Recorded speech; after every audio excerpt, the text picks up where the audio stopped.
Bro, imagine on your honeymoon, me and Natham over there just booking to just sit at the window while you go at it. That'll definitely give me a erectile dysfunction.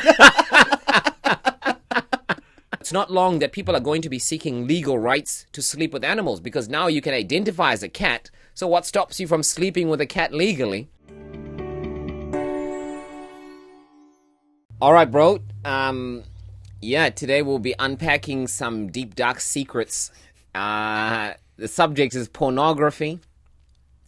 And so, not to waste a lot of time, a friend of ours told us, that, his sister's boyfriend couldn't get an erection unless he was watching pornography because, it becomes so desensitized that unless there was some fantasy stimulation, he couldn't be present in reality, even if there was a naked girl in front of him. And that to me seems like a little bit of a problem. Just a little bit. Just a little bit. So, what do you think about that, man? I think that's not good, man. That story wasn't you, was it? No. I'm not unpacking my secrets yet. It's not my turn yet. But I've heard stories. I also had another friend that had the same sort of experience. She had a boyfriend that had to watch porn, so they could have sex. Like they had to put it on the TV so they could have intercourse, and it's otherwise he couldn't get an erection, and it's laughable, really. But it's serious stuff, man. Like serious stuff for people, It's a real issue, and it really truly is because, people have become so desensitized. Back in the day, like we were talking about earlier, you make a joke, you see a woman's arm or something like that, they've been covered up, guys will be like, oh, I'm ready, man, I'm ready to go. But now, it's like, even seeing a naked woman, right in front of you doesn't even get you aroused because we're so used to watching pornography and what it's done to the brain, Yeah. It's incredible, that just in ordinary society, even I remember back at school, everyone appreciated a pretty girl. It was like, man, she's pretty. But with pornography, it's like not just pretty, but naked, and the exposure is just ongoing. People are just watching it hours on end. So, it's like reality becomes boring because, literally. They don't have big busts. They're not naked. So, it's tough to beat. Actually, most people say that, girls obviously feel insecure because it's a tough competition to win when you have to kind of degrade yourself in the highest sense in order to stimulate someone, Yeah, it's pretty sad, man. Like you think about it because, women are feeling like I have to do things that being done in porn because that's the only way that's going to stimulate my partner because that's what they're watching. So they're because porn really is just acting. It's all a big facade to really overemphasize what we're doing in this act. So really, it's not what real sex is. But even for me growing up, when I got exposed to porn and stuff like that, it's like I thought that's how sex was, and it's going to be exactly like what you see on the screen. And then when you have it in real life, it's not like that. You know what I mean? It's not all this theatrics and all this sort of stuff unless you're trying to keep up that sort of appearance. And I think women are conditioned to trying to do that because that's what men are liking. That's what gets them going. And vice versa. The pressure on men now is like, man, the porn tape can go for hours. But I only go for 2 minutes. But, it distorts really the real meaning behind sex, I think, because now every encounter is just like, okay, let me just see how I can get the biggest hit. And, I think to myself, like you said, a lot of women are treated like sexual objects, because the guy's trying to live out a fantasy in his head. And then you're just the object that he's using to fulfill that fantasy. Because, I'm thinking, to be honest, no secrets now. When I think of the idea of anal sex, never crossed my mind. I'm being honest. It never crossed my mind, ever. It was like, this is the most disgusting thing anyone could ever think about. But because of exposure to pornography, the thought crossed my mind. Not saying I went there, but the thought was like, oh, I wonder what that would be like. And so you realize, wow, a lot of the things that were once considered sexually perverse are now okay because the idea was introduced into people's minds when they were never thinking about it. Because it's not like it's the natural thing to do. No one's just naturally going in that direction. But it's suggested and you're like, oh, I never thought about that before, you know? Yeah, because where do those ideas come from, eh? Like you said, and it's people are playing out these fantasies that they've seen on the screens. You know, it's like got to do these role plays, or you know, you got to talk dirty to me, say these words, degrade me, all these sort of things. You know, and it's like that's not what sex was meant to be about. Or, you know, it was meant to be about loving each other and showing that towards each other, not doing these sort of perverted sort of acts. And that's what people are doing now because that's what they want to do, you know, because it's what you see on TV and on the screens, and it's exciting. So, yeah, it's like you lose all self-respect in a way, you know, because I'm thinking like, you know, people have handcuffs and whips but it even goes to the point where people go to sex with animals because now not just, okay, we started with humans, that's not enough, let's go anal, that's not enough, now let's go animals. Because I just can't get enough, you know, and because it's living out a fantasy. Like, how crazy does the fantasy need to be for people to then finally think, okay, whoa, you know, I need to pull the brakes up here. People just keep pushing, and I think, you know, people say he's thirsty. You know, he's thirsty. So then, you know, what then quenches that thirst? You know, when is it like, okay, I've had enough. I'm satisfied now. There's no end to it.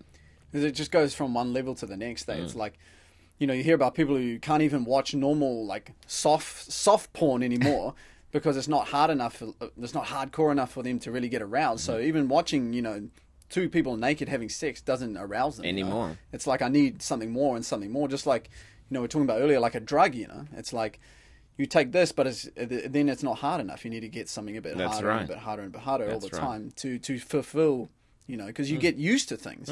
And it's the same thing with, you know, watching porn. You get used to it, and now you need something else. Yeah. And, you know, if you play out those experiences, man, it's like nothing's ever good enough eventually, you know? Bro, you know, it's interesting you make the drug connection, you know, because that is what the whole drug thing was like. You know, I remember people, you know, they would have like 18 buckies of weed and not get stoned, but they're still trying to get there, and they're not getting where they want to get to. And, you know, when I first heard of porn addiction, I honestly didn't believe it. I thought this is just an excuse for people who want to have a reason to justify having a lot of sex, you know. But actually, it's apparently a thing that people go through to sex rehab for sex addiction. Because it's kind of like you've lost all control, just like you have drug addiction, you know. And so my first exposure was 5 years old. And, you know, it's a bit of a shock for a 5-year-old to even realize that adults do things like that, you know. Yeah, but I remember from then on, you know, I just had a curiosity. And, you know, uncles with magazines under the mattress, I'd always be on the hunt, you know, because your curiosity is aroused. And so you're just eager to explore more and more and more and more. Yeah, so I suppose it's probably by the grace of God that circumstances didn't allow me to get tied into the point of addiction, you know. But it would be a tragic thing, you know, to think of being totally addicted to this artificial reality. So much so that actually I've got a friend who said that he was, in the end, more drawn to porn than to his wife. Bro, I'm like, what? That's crazy, man. And, you know, he's got a decent-looking wife, and I'm thinking, what? You'd rather self-please and watch the TV than have a real-life experience. Well, that's true, man. Like, I've heard about this as well, you know, like having the real thing or having your hand and the screen or whatever, they would rather go for that option, you know? And it's like, it seems insane because you can have the real thing, but you get more excited by just being by yourself watching other people do it, you know? Right. And it's like, what is that? Because bro, it's unreal. It's actually crazy when you can have the real thing, you know? And I can imagine what it would feel like to be a man a woman actually, that, there's your husband, it's honeymoon, and you've been waiting for a long time, and then it's not working. Nothing. Because, he's been so overstimulated by sex, and, it's like he's just not turned on by just an ordinary human being. How do you fix the problem? I was reading a story on a blog online, and this woman, she was trying to be anonymous because she didn't want anyone to know about them, but she said, they had been married for, a few years, but the husband, really wanted to spice up the sex life, so he's like, he wanted to have a threesome because he'd been watching porn, and that was a fantasy that he had. So he was pressuring her to do it, and she didn't really want to do it, but she thought, I'll do it because he wants to do it and it's a fantasy he had. So they ended up bringing another person into the relationship.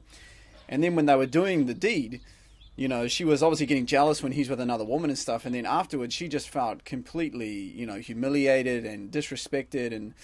And he was loving it, He's like, of course, this is what I've always wanted, and all this stuff. And then it just, after that, now they're having all these problems, she was saying, in their marriage, and she doesn't know how to get over it and can't fix it. And he wants more threesomes now because now he's experienced it. Mm-hmm. And it's like it ruined their whole marriage is in dysfunctional because, you had this fantasy from porn. Yeah. And it's like she thought she had to bring that in because she had to please him. Because that's the normality of what it is, And it's like, if we never watch porn or watch these things play out in these fantasies, we'd never be thinking of bringing it into our marriages. Who would entertain, like, it's wrong to have an affair, but it's okay to have a threesome. It's like, what? How is that even logical? She said it was okay, so it makes it what? Right. I mean, but I suppose that's why people now have open marriages, where it's like, all right, we can still sleep with other people. And, it makes me think, I remember back in the day, it must have been early 20s, like the idea of two girls hooking up, like guys were okay with your girlfriend hooking up with another girl. So it was like a thing. It's like, oh, two girls hooking up, that's super sexy kind of thing. Yeah. And I suppose in a subtle way, the guy is kind of hoping that will go that way. It could then lead to him benefiting in some way. But you can see what perversion comes from it, and you think, man, there's so much sexual confusion, like sexual dysphoria today. And you think to yourself, how much of it is driven by these kind of things, where... people don't even know what to be in order to kind of accomplish what sex is meant to be. And I think in the other video we did is Sex Life's Greatest Pleasure. I think, the point that sex seems to be the be-all and end-all for people in a relationship. And often a lot of people come out disappointed, obviously. But I think that's the mindset that drives it, that people really feel like, sex is the thing. Yeah, and even just thinking about that video that we did make, it's like the try before you buy that we've talked about as well. And it's like people think, if the sex wasn't good when the first time that I tried before I buyed, it's because they've got these expectations of what they see in porn. So it's like if the person doesn't match up to that, then we're not compatible. Even though they're just having sex, it wasn't rocket science, but it's because they didn't do what the porn stars did. Yeah. Means they're not compatible for me, and I move on to the next one. Yeah, that's right. So, one thought I had was, it seems that in people's minds, if you feel like it, then you should do it. Yeah. If you think it, then you should do it. And imagine if, every time you felt like it, you did it. Every time you felt attracted to a woman, you approached her. Like, imagine you responded to every feeling you got. Like, life would be a mess, It's like no need for self-control. Every time you felt like eating something, you just ate it. What's the long-term effects of that, It would be just total chaos, And it is total chaos. You see people who are addicted and it's a big part of their life. They can't hold a relationship, you can't hold a marriage because you can't have normal intimacy with your partners. You know? It's like, I need to be watching porn, or I got to have this new fantasy to get me aroused. And it's like that person can't fulfill that. They don't want to fulfill that. So you just break down in the relationship and all these sort of things. And it's like, it does cause chaos in lots of people's lives. And there's heaps of people out there with porn addictions that, you know, can't hold down relationships, don't have normal lives and stuff like that. It's, bro, that's deep, man. Yeah. And I think, you know, so this is a thought when I was working at New World that I had, you know, that why is it that, you know, often when we see a girl, an attractive girl, the thought is more towards sex rather than towards, say, seeing her like a sister, you know? Why is it that the thought is tending towards sex? And I thought, actually, you know, when you're in a selfish mindset, you're thinking of what can I get out of this, right? So what's in it for me? And so then you're kind of looking at everyone thinking, okay, what has she got to give me? Well, sex. What has she got to give me? Sex. Whereas if you're thinking, you know, how can I benefit this person? Very often you're not thinking sex, you know, because that's not the biggest thing that you have to offer. Unless you think you're some sex god. Sex god. Generally, you know, just kindness, compassion, a listening ear is normally what you realize, actually, I can do good for this person in that way. But if you're thinking selfishly, that's generally the reason why we're driven to objectify people. Because if you have a spouse or you've got a girlfriend, why then are you still, you know, entertaining? That's what porn does, though, eh? Because it does. It is selfish, right? It is very selfish. It's to fulfill what you want, you know, your own needs. And it's like, because you can go on porn sites and look up any category of whatever you think. Oh, I want to look at a blonde today, or I want to look at someone of a different Asian race or whatever. color or skin color, whatever it is. You can search any of that up, whatever you're feeling for in that specific time. So it really is to just feed your selfish needs. And then that's why we look at others like, oh, I like that Asian girl, or I like that blonde girl, or whatever, because I feel like that at the time. Absolutely. You know what I mean? And it's satisfying my fantasy, my selfish fantasy, you know. And so I think, you know, it's difficult to curb that. You know, I think a lot of people are wrestling with the idea of how do I not objectify people. And I think for me, the biggest remedy has been, you know, firstly realizing that it's wrong to do so, you know, and it's a betrayal of my vows to my wife, but also just realizing that, you know, this person is a soul that God created and that their biggest desire and need in life from me is not sex. Yeah. You know, not every girl needs sex from me. Every girl wants you. But, you know, that's really it, you know, and I think it feeds people's ego. It feeds people's, sort of selfish ambition. But to know that actually, you know, Christ knew that in every person, because there were many women who people were suspecting, like, hey, why is that chick hanging around Jesus? Yeah. But for him, he knew that this person needs salvation. This person needs love in their life. They need kindness. They need a listening ear. They need help, support, and not someone to take advantage of them. And recognizing that that's really their need and that's God's desire for that person allows you to then, you know, to serve people and not look at them like objects for your self-gratification, you know. And I think it's helped me a great deal because, you know, once that happens, firstly, knowing it's wrong, you know, and my journey to Christ helped me to say, okay, I'm not going to entertain that kind of behavior. I'm not going to watch that kind of content, you know, because it truly is a betrayal. Because Jesus says, whoever looks at a woman with lust. So if you've got a wife and you're perving, that's total betrayal, you know, because you chose to forsake all other. Yeah, no, I agree. I feel the same, you know. Since becoming a Christian, you look at people differently, you know. So it's not like that person is to fulfill a certain fantasy or desire that I have, because Christ looks at them as a special person, you know. They're unique. He loves them, and you know, we're meant to treat them with respect, not just to get myself off. And then also I've seen, you know, that's not the way that God intended for us to live as humans, you know, is to be watching other people having sex to get off and stuff like that. That wasn't his plan, you know.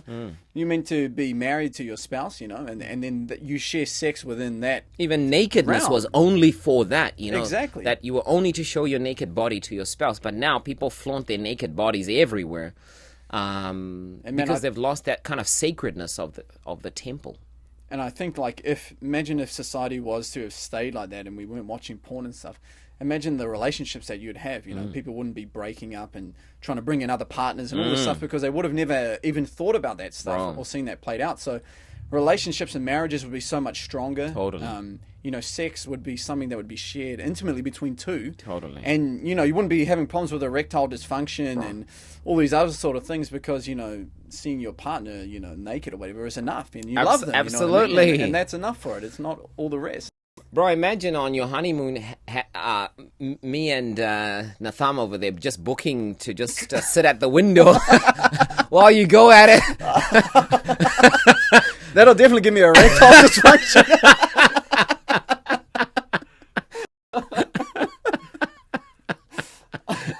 But I get what you're saying. That's exactly what's happening, saying, right? Yeah. That it's like, oh, look, we're just going to have an intimate moment. Do you guys want to watch? Yeah. It's never appropriate in any setting. And no guy wants anyone else watching his woman naked, you know. But it shows how degraded we have become. And, you know, people mock at the Bible talking about Sodom and Gomorrah and just how sexually perverted the society had become. But that's where we are today, you know. Exactly. And, you know, it's not long that people are going to be seeking legal rights to sleep with animals because now you can identify as a cat. So what stops you from sleeping with a cat legally? Bro, you can see that. It could It's happen going as well. there, yeah. It's going there, man. And then pedophiles, you know, it's like, oh, well, I identify as a child, my innermost being, and so it shouldn't be bad. We're both underage. Because that's how perverted things are getting, you know. And, you know, I think as long as people don't reconnect to God and just see value in humanity and the dignity that God placed upon them, and even just seeing the consequences that God says that, you know, when we treat other humans like this, you know, it makes him angry and he will treat us as bad as we treat them in the judgment if we continue to do that, you know. Facts, man.